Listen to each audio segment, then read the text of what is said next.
Welcome to Physics for You, the ideal physics study application by Akshay sir. My dear students, अभी हम बहुत ही important topic के बारे में डिस्कस करेंगे जो कि है किर्चॉफ्स लॉज ऑफ इलेक्ट्रिसिटी, जो कि इलेक्ट्रिसिटी का एक महान लॉ होता है। किर्चॉफ में दोनों इलेक्ट्रिसिटी में दो लॉ होता है। पहला वाला है उनका वेरी फंडामेंटल लॉ जिसको हम करंट लॉ बोलते हैं। दूसरा है सबसे टेक्निकल लॉ जिसको केवीएल का किर्चॉफ्स वोल्टेज लॉ बोलते हैं। तो let us start. Kirchhoff's laws, heading कीजिए Kirchhoff's laws of electricity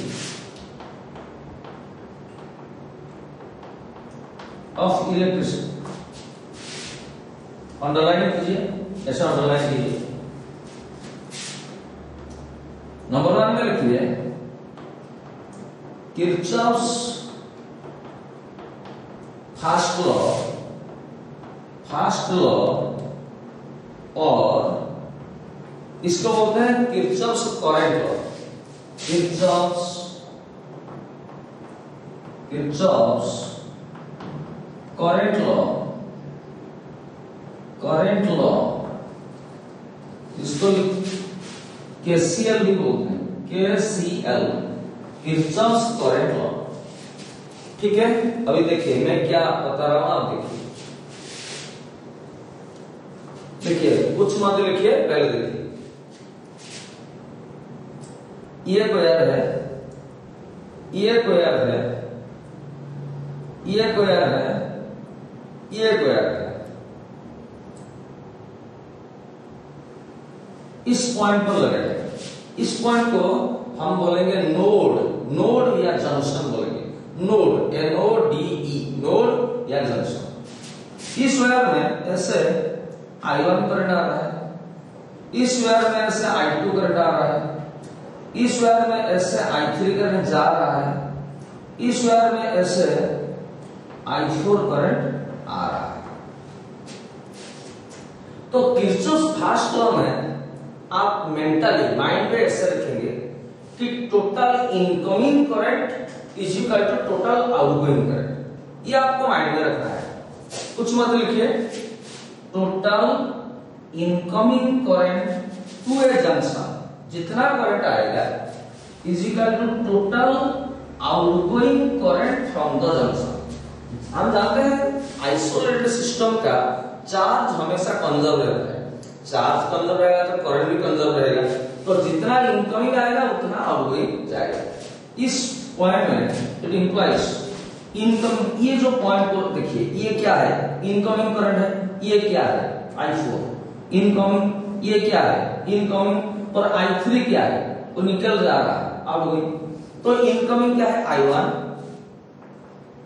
plus ये भी इनकमिंग I2 प्लस ये भी incoming I4, total incoming current हो गया I1 plus I2 plus I4 इसी का टोटल आउटगोइंग करंट कितना I3। और जब मैं ऐसा करूंगा और एक वायर दूंगा, उसको I5 कैसे करंट जा रहा है, तो आउटगोइंग करंट कितना I3 प्लस I5। देखिए incoming current I1 plus I2 plus I4 इसी का आउटगोइंग है I3 plus I5 outgoing current. It implies, ये आपका माइंड में रहेगा किर्चॉफ्स करंट लॉ, यानी कि आपका माइंड में रहेगा भाई total incoming current to a junction is equal to total outgoing current from the junction. ये चीज आपका माइंड में रहेगा। पर हम क्या लिखेंगे मैं बताऊंगा कि इस साइड ले आइए, तो I1 plus I2 plus I4 minus I3 minus I5 is equal to 0। तो अभी क्या है, मैं इसको एक साइड करंट को लाया, ये सब क्या हो रहा है, देखिए ये सब एडिशन हो रहा है, सम हो रहा है और ये माइनस हो रहा है। तो एडिशन सब्सट्रैक्शन ये दोनों को हम बोलते हैं अलजेब्रिक सम। अलजेब्रिक सम में एडिशन भी जाता है और सब्सट्रैक्शन भी जाता है, तो इसको बोलेंगे अलजेब्रिक सम। द अलजेब्रिक सम यानी कि समेशन ऑफ किसका, सम किसका, करंट का, इज इक्वल टू क्या होता है, 0। हम ये बात लिखेंगे तो क्या लिखेंगे, देखिए द अलजेब्रिक सम, इधर देखिए the algebraic sum, algebraic sum का मतलब प्लस होगा माइनस भी हो सकता है। The algebraic sum of all the currents, of all the currents meeting at a junction, meeting at a junction is कितना, अलजेब्रिक सम कितना होगा, सम कितना होगा, 0। क्या लिखेंगे, the algebraic sum of all the currents meeting at a junction or node is 0। Mathematically summation i और sigma i is equal to 0। ये चीज हम लिखेंगे और माइंड में रखेंगे total incoming current is equal to total outgoing current from the junction. तो लिखेंगे द अलजेब्रिक सम, देखिए the algebraic sum, the algebraic sum लिखिए the algebraic sum of all the currents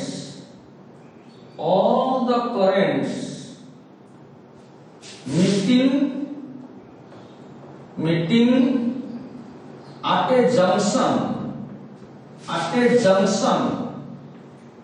meeting at a junction, एक junction है, is कितना होगा, algebraic sum कितना होगा, 0। Full stop. This is Kirchhoff's first law. हम पर माइंड में आप रखेंगे total incoming current to a junction is equal to total outgoing current, ये चीज माइंड में रखना है। पर इससे ये कैसे निकालते हैं, और इसको हम पहले लॉ के हिसाब से लिखेंगे। नीचे लिखेंगे मैथमेटिकली, लिखिए मैथमेटिकली लिखिए कॉमा समेशन आई यानी कि sigma I is equal to 0। इसको पूरा ऐसे करिए बॉक्स के अंदर लिखिए, ओके। ये लिखिए, नीचे लिखिए इन other words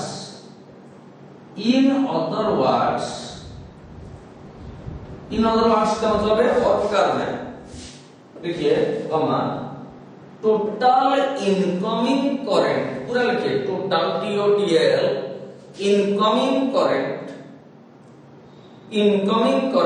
to a junction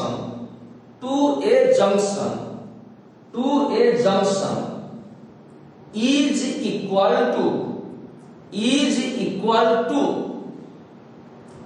total outgoing current from the junction, full stop। नीचे लिखिए that is को ऐसा लिखेंगे I dot E dot total incoming current TIC is equal to total outgoing current TOC। अच्छा, ये जो फिगर है, ये फिगर को आप राइट हैंड साइड में बनाइए, राइट हैंड साइड, ये जो फिगर है इसको राइट हैंड में बनाइए, ऐसे याद करिए। इसके थ्रू I1 करंट एंटर कर रहा है, एंट्री, ऐसे याद करिए। इसके थ्रू ऐसे आरो दीजिए I2 करंट, ऐसे I3 निकल रहा है करंट, ऐसे I4 एंट्री कर रहा है, ये करिए, ऐसे I5 करिए। इट इंप्लाइज अभी जो लिखे टोटल इनकमिंग करंट कितना है, I1 plus I2 plus I4 is equal to outgoing कितना है, I3 plus I5, okay. It implies ये वाला लिखिए I1 plus I2 plus I4 minus I3 minus I5 is equal to 0। Implies इसके नीचे लिखिए ये क्या हो रहा है, ये क्या सब हो रहा है, अलजेब्रिक सम हो रहा है, समेशन ऑफ I इसका करंट का सम हो रहा है इज इक्वल टू 0, ओके। तो किरचॉफ्स फर्स्ट लॉ हमको कोई पूछेगा तो हम ये वाला चीज बताएंगे कि the algebraic sum of all the current meeting at a junction is 0, और माइंड में रहेगा total incoming current is equal to total outgoing current. अभी इंपोर्टेंट पॉइंट लेफ्ट में आरो देख लीजिए, किरचॉफ्स फास्ट लॉ कौन सा प्रिंसिपल के आधार पर है। लिखिए Kirchhoff's fast law, Kirchhoff's fast law, Kirchhoff's fast law और KCL Kirchhoff's current law is based on, is based BASED based on law of conservation, CONSERVATION, conservation of charge, law of conservation of charge. Kirchhoff's first law or KCL is based on law of conservation of charge. Kirchhoff's first law किस principal आधारित है ना, law of conservation of charge. ये भी आपको पूछेगा। Kirchhoff's first law खोलेंगे तो ये बताएंगे the algebraic sum of all the current indicated junction is 0, mathematically summation I is equal to 0। In other words हम लिखेंगे पूरा। और कोई पूछेगा कि किरचॉफ्स फर्स्ट लॉ का आप मेरे को समझाइए, आप समझाएंगे total incoming current is equal to total outgoing current from the junction. कोई पूछेगा किरचॉफ्स फर्स्ट लॉ कौन सा प्रिंसिपल पर आधारित है ना, law of conservation of charge principle आधारित। ओके, अभी आप देखेंगे किरचॉफ्स सेकंड लॉ और वोल्टेज लॉ।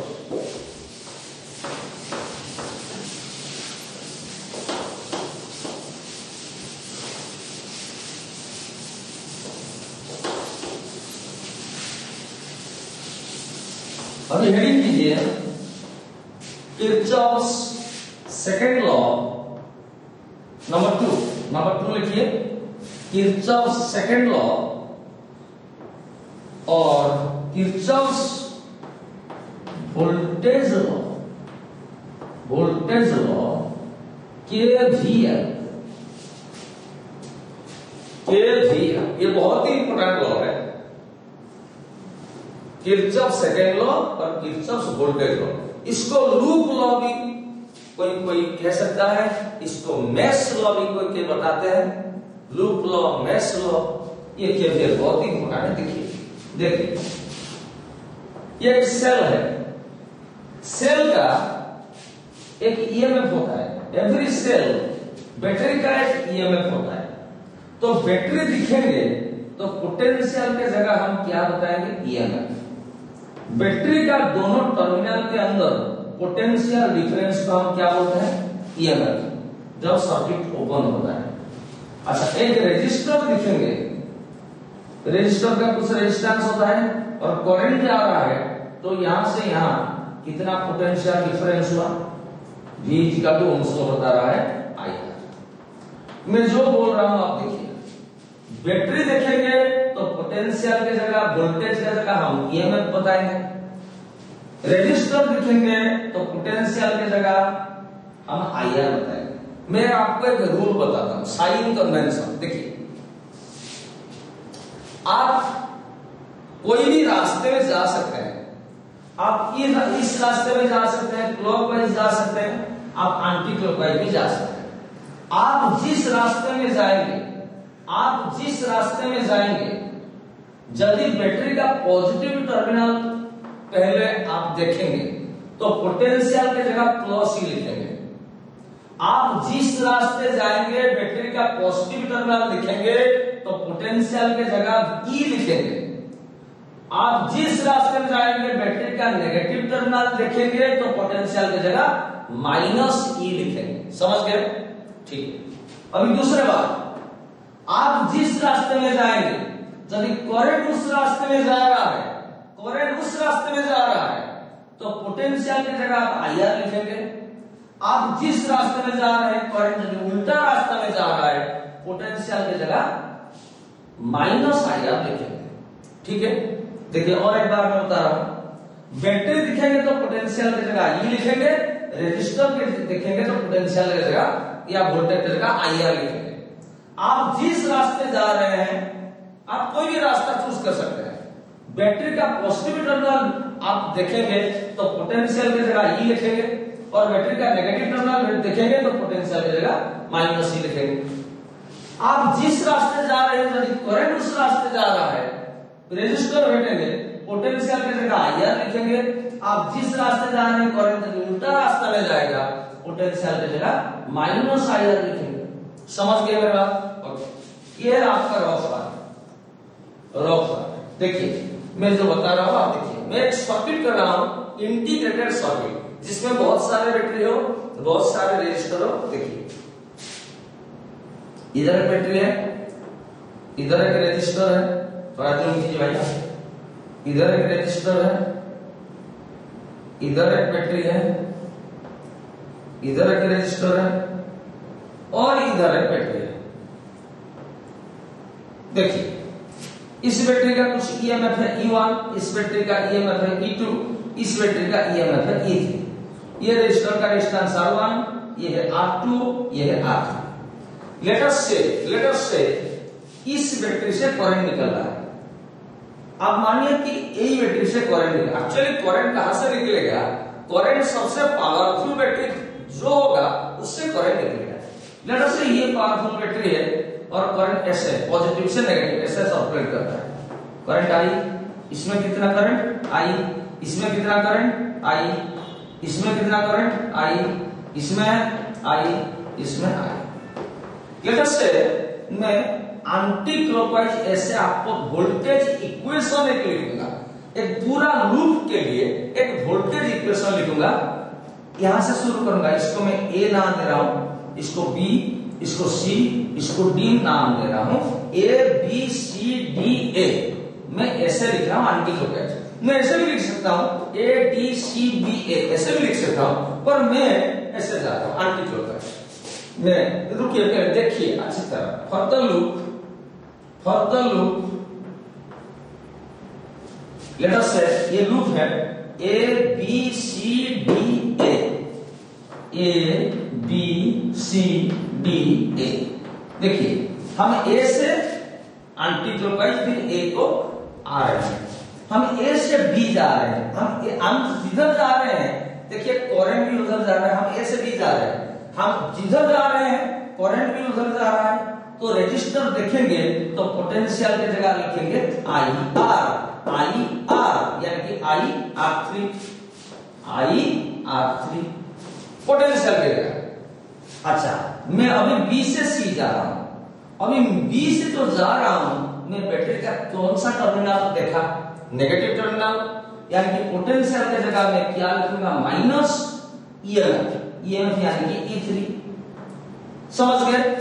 अरे भाई रेजिस्टर देखेंगे तो पोटेंशियल की जगह आईआर, बैटरी दिखेगा तो पोटेंशियल की जगह E।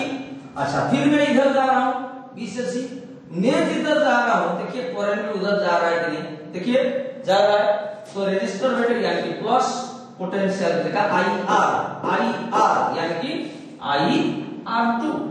ठीक है, अभी मैं सी से डी जा रहा हूं, मैं बैटरी का कौन सा टर्मिनल देखा?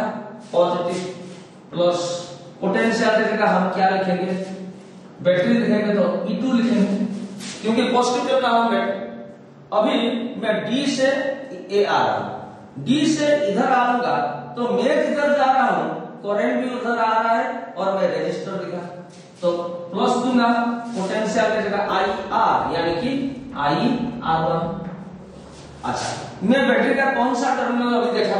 बैटरी का देखिए अभी मैं आया नेगेटिव टर्मिनल बैठा, तो पोटेंशियल की जगह माइनस, पोटेंशियल की जगह ईएमएफ लिखेंगे यानी कि E1। अभी यहां तक आया, हम यहां से शुरू किए और यहां तक आया। ये सब क्या है? IR क्या है? IR एक भी है, ईएमएफ क्या है? एक भी है। IR क्या है? एक भी है, पोटेंशियल डिफरेंस है। ईएमएफ क्या है? एक पोटेंशियल डिफरेंस है। सो ए से शुरू किया और ए को आ गया यानी कि इक्वल टू पोटेंशियल डिफरेंस 0। अभी जो IR है इसको वन साइड रखते हैं, ये है इक्वेशन, यही इक्वेशन सबसे इंपॉर्टेंट है। ये सीखने वाला बात है, लिखने वाला बात नहीं है। तो इसको लिखेंगे, देखिए IR1 plus IR2 plus IR3 is equal to minus E1 इस साइड होगा तो E1 प्लस E2 इस साइड होगा तो माइनस E2 माइनस E3 इस साइड होगा तो प्लस E3। तो देखिए ये क्या हो रहा है भैया, ये सब अलजेब्रिक सम हो रहा है। अलजेब्रिक सम किसका? आईआर का। और ये क्या है? अलजेब्रिक सम है किसका? ईएमएफ का। यानी कि अलजेब्रिक सम मतलब summation of IR is equal to summation of, बोलिए, ई। तो this is Kirchhoff second law. ये किरचॉफ सेकंड लॉ का मैथमेटिक्स है। तो किरचॉफ सेकंड लॉ का मैथमेटिक्स क्या है? देखिए, एक लूप के लिए हम इक्वेशन लिखेंगे। कौन सा इक्वेशन? एक वोल्टेज इक्वेशन। हम बोलेंगे the algebraic sum of the product of, ये प्रोडक्ट हो रहा है किस का? आई का, आर का, currents and resistances. The algebraic sum of the product of currents and resistances in a closed loop is equal to the algebraic sum of किसका? EMF in that closed loop। और एक बार देखिए, the algebraic sum किसका? IR का, currents and resistances in a closed loop is equal to the algebraic sum of किसका? EMF in that closed loop। समझ गया मेरे बात? हम लिखेंगे क्या? हम ये लिखेंगे। तो अभी लिखिए आप, द अलजेब्रिक सम ऑफ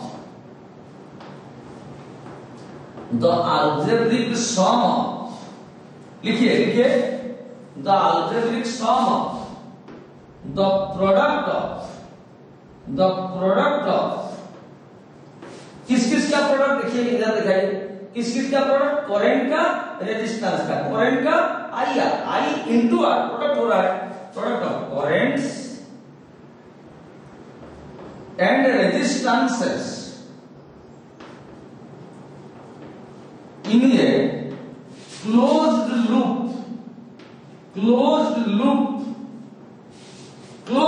में is equal to the algebraic sum of किसका? EMF in that closed loop। पूरा नाम से लिखिए, closed loop। और एक बार मैं बोलूंगा, the algebraic sum of product of currents and resistances in a closed loop is equal to the algebraic sum of EMF in that closed loop। नीचे लिखिए मैथमेटिकली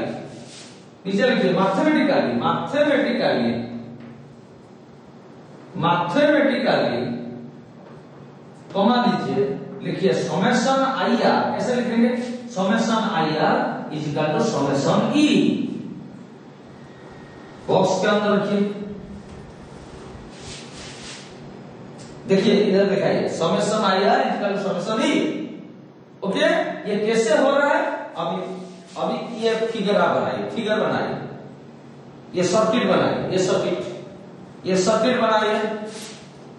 एक बैटरी दीजिए, एक रेजिस्टर दीजिए, एक बैटरी नेगेटिव पॉजिटिव। मैं आपको example के लिए दे रहा हूं।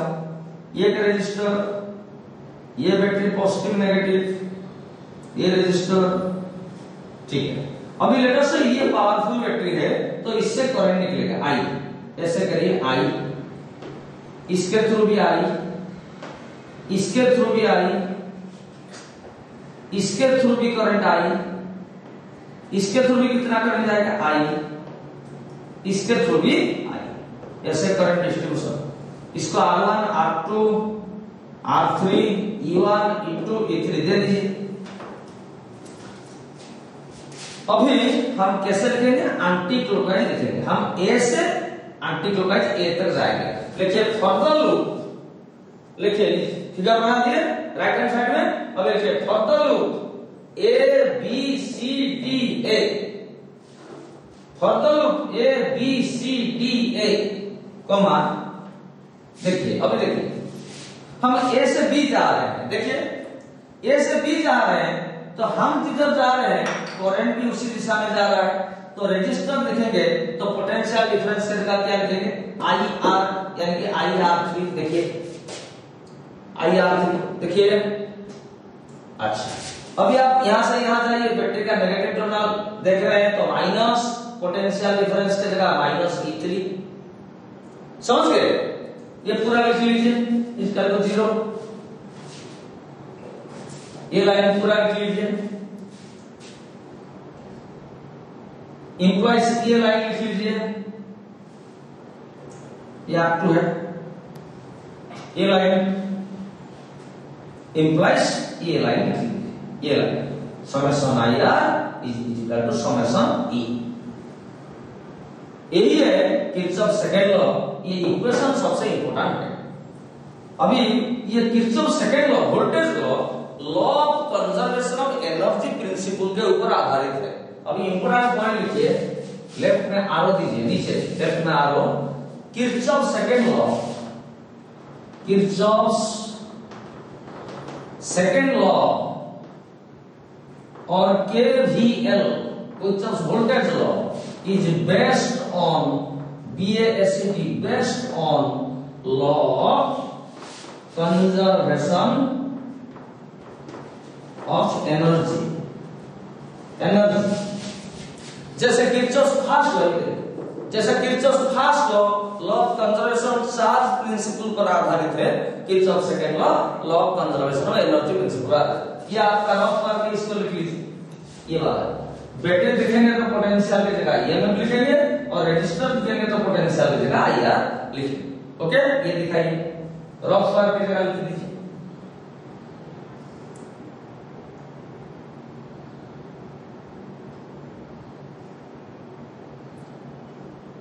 अभी नेक्स्ट स्लाइड में किरचॉफ के लॉ के कुछ एप्लीकेशन प्रॉब्लम्स यूज करेंगे, तो उसके बाद फंडामेंटल हमारा स्ट्रॉन्ग बन जाएगा।